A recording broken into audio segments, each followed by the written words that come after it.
Rob Drewe's first volume of memoirs, The Shark Net, explored the darker side of Perth suburbs when the serial killer Eric Cook was on the prowl. Now, in Montebello, he takes us to a remote group of islands off the coast of Western Australia where the British dropped several atomic bombs bigger than the one dropped on Hiroshima, and he explores his own psychological condition, Islomania. Rob Drewe, welcome to Booktopia. Thank you, Caroline. How would you define Islomania? A condition which describes more than a fascination with islands, a sort of obsession with islands, I think. Or somewhere between an obsession and a fascination with islands. But I'd certainly regard myself as an Islomaniac. I'm very keen on going to islands, but rather more than that, when I get there, I want to circumnavigate them. So if I'm on land, I've got to walk around the rim of them, or cycle around or whatever.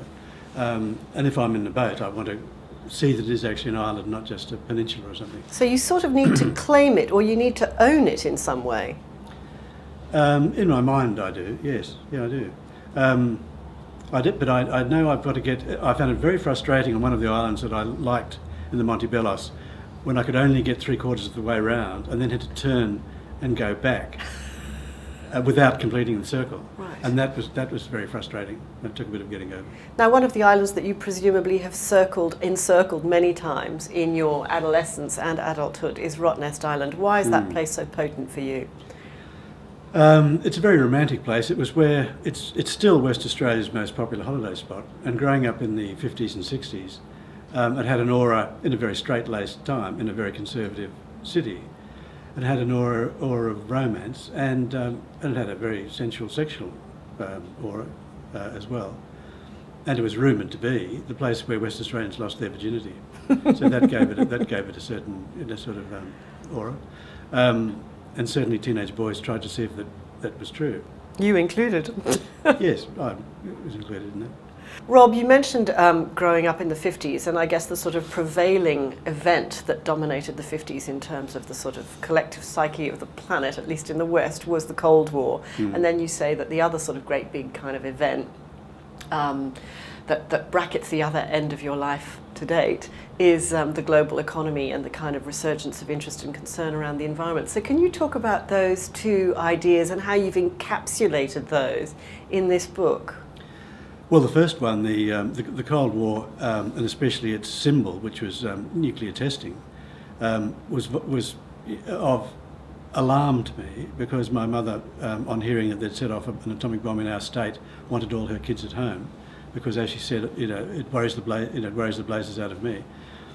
And that stuck in my mind. Her fear. I'd never seen her. She was a fairly calm person. I'd never seen her panicked before, and that stuck in my mind. And led me to always think of the Montebello in both, because of its name in a way, because of the bomb tests. It seemed like an exotic and different and dangerous place, and I was keen to one day go there. On the other hand, when I chose to go there, and it took a while, it took a bit of finagling and things to eventually happen, changes of state governments and department heads and so forth. But when I found out that this imaginative project was going on, whereby endangered species were being transferred to a former bomb site to save their lives. This seemed to be an irony anyway. Like let's keep these creatures alive. We're taking them to a nuclear test site. So I wanted to see how that all worked, and it was fascinating. Why is it, though, do you think, that we know about Maralinga, but we don't know about this bomb, which was huge? Well, there were three. Three? Yeah. Well, the first one was as big as Hiroshima. The third one was about 6 times bigger. We were lied to. Menzies was lied to. We were told by the British it was only going to be 60 kilotons, and it was 98. So it was a third again as big as we were told. And that only came out in 1984, many years later. It was a time, it's hard to imagine now, but it was a time when Mr Menzies was in power. It was a conservative time. Western Australia was certainly conservative. People kept their heads down. Let's not rock the boat. He must know what he's doing. So it was very much the case that people weren't as sort of bolshy as they are now. There was virtually no opposition to it, and also it was kept pretty secret. So we only knew about it as West Australians once it had gone off. Now, the press were told a couple of days before, but they were kept, there was an embargo, and they weren't told, they were allowed to take pictures after it had happened. But that was it, so there was no, and the other states, as always, didn't really care what was going on in Western Australia. So that's why I've not met one person outside Western Australia who was aware that these tests existed. Yet they were over 5 years, and all these, these amazing nuclear devices were let off in the windiest place in Australia. So all the fallout blew right across Australia to Queensland and across their pastures and crops and animals and people, all the way out to across the Pacific to Fiji. Now, going to that environmental issue that you touched on there, with the irony of taking these endangered species and putting them somewhere where there's been an atomic explosion, one of the things that you revisit is the sort of attitude to whales, which exists now where you live in Byron Bay.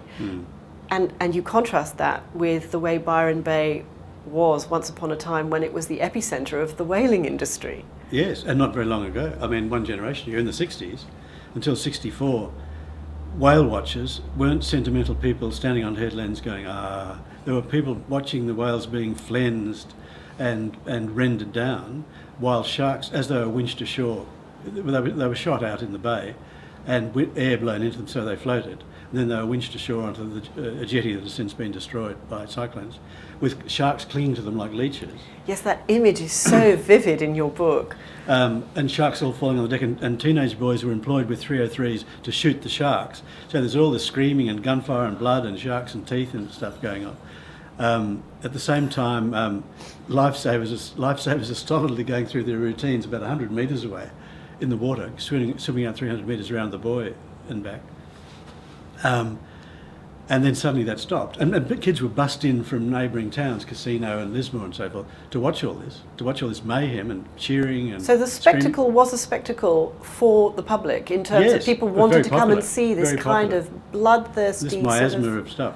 And it was also, in those days, Byron Bay, far from its image today, was also an abattoir for cattle. Beef was the main industry. So, and all the blood was just sent out to sea, which attracted the sharks too. In a big pipe, so there's whale blubber and blood and everything going on. Boys shooting sharks with guns.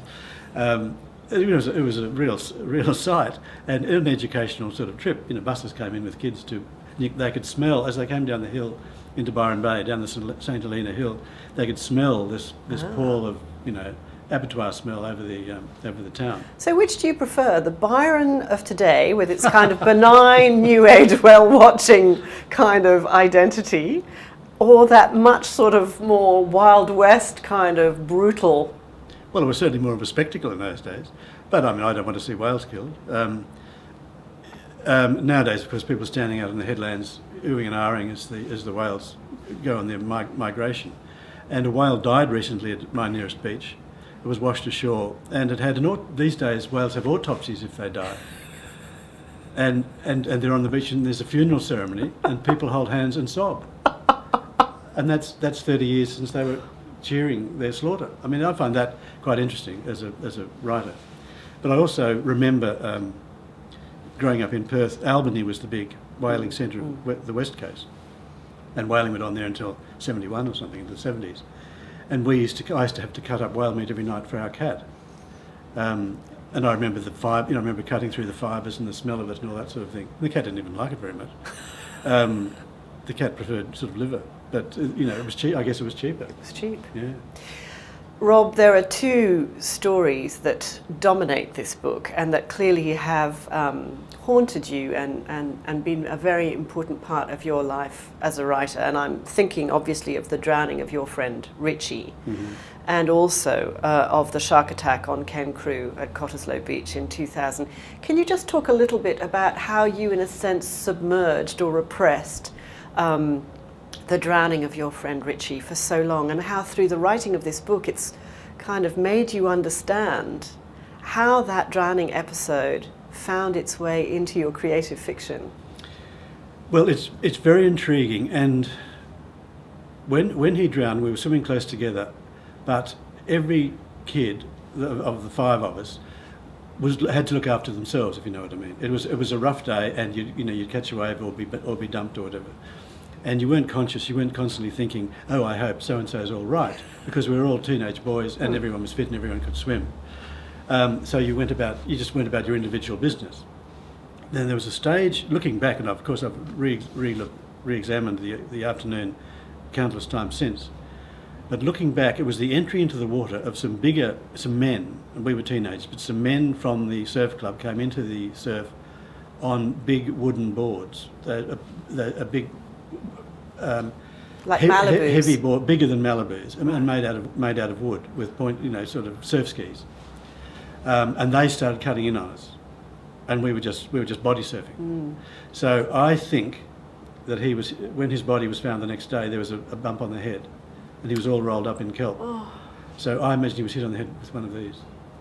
But we didn't know about it I didn't know about it till I read it in the paper, and because I was an 18-year-old cadet reporter, and that was we were swimming on my day off. The next day I was working, and I missed the story. Not only did I miss him drowning, but I missed the story of him drowning, because the police didn't find his body until after my shift had knocked off. So I mean, it wasn't a failure of journalism, but I felt a failure on two counts. So for you, it was a double whammy, really. Yeah, oh, very much so. And then, and almost immediately, and I didn't even realise I was doing it, I put it out of my mind for decades, until it started, drownings, plural, started appearing in my work. And even then, you didn't really put two and two together, did you? Quite. Not until I wrote The Shark Net. I didn't put two and two together. And then I did. You mentioned the shark incident. I also wrote about the sensation as a young reporter of actually wanting and encouraging shark attacks, because I wanted to write about them. And I'd ride in the office Ford Anglia up and down the coast, sort of willing some, not a kid or a woman, but a rich businessman or a tasty politician or someone to be taken by a shark. So I could write about it, and if necessary, because I was a lifesaver, if necessary, save someone, and then write about that. And so imagine my amazement when a month after the book came out, the shark came into the same little beach where I really had never seriously imagined it happening. A great white came in and took a businessman and killed him, and tried to kill, but didn't, because he clambered onto a reef, a second person. And there was a young reporter for the West Australian Present there who wrote about it, got the first 3 pages, and it made his career. And you didn't feel a tinge of envy, did you? No. But he's since become a friend, and he's been very helpful to me in the writing of Montebello. But seeing that sort of thing, seeing art turn into life twice, made me. I thought, well, I've got to write about that in this new book. I'm very interested in the way you circle this shark attack in 2000. You go and talk to absolutely every witness you can find to get as many different points of view on this one event, to try and understand it. I want to know what's going on there for you when you circle this event like that, because for a lot of people, they might go and talk to 1 or 2 people on the beach who saw it happen, and that would be enough. Why wasn't that enough for you? Well, it wasn't enough for me, and it wasn't really enough for Perth either, in the same way that the rampage of Eric Cook, the serial killer in the Shark Net, had an effect on the psyche of Perth people. So did this first shark attack on Ken Crew. It seemed to get to everyone in a way, and it certainly did to me, even though I was living in New South Wales and swimming in a different ocean, in a way that I felt personally, and this sounds a very selfish and subjective sort of emotion, but I felt personally attacked and threatened by the fact that part of my childhood and adolescence had been marred by this event happening. And I wanted to examine that feeling and write about it. And what was really peculiar was, while I was writing it, other attacks kept happening all the way through the writing of this book. And I'd write one chapter about another shark death, and a Perth friend would ring me up saying there's just been another one, and over the phone line I'd hear the clatter of the police helicopters as they searched for the body. And then I'd write that, and right up to proof stage, right up until April, they were still happening. So I had to put in more shark deaths from the same area into the at proof stage. Rob Drewe's Montebello is written with a great sense of the visual world and the clear-eyed gaze of a man who's always kept his eyes open, even underwater.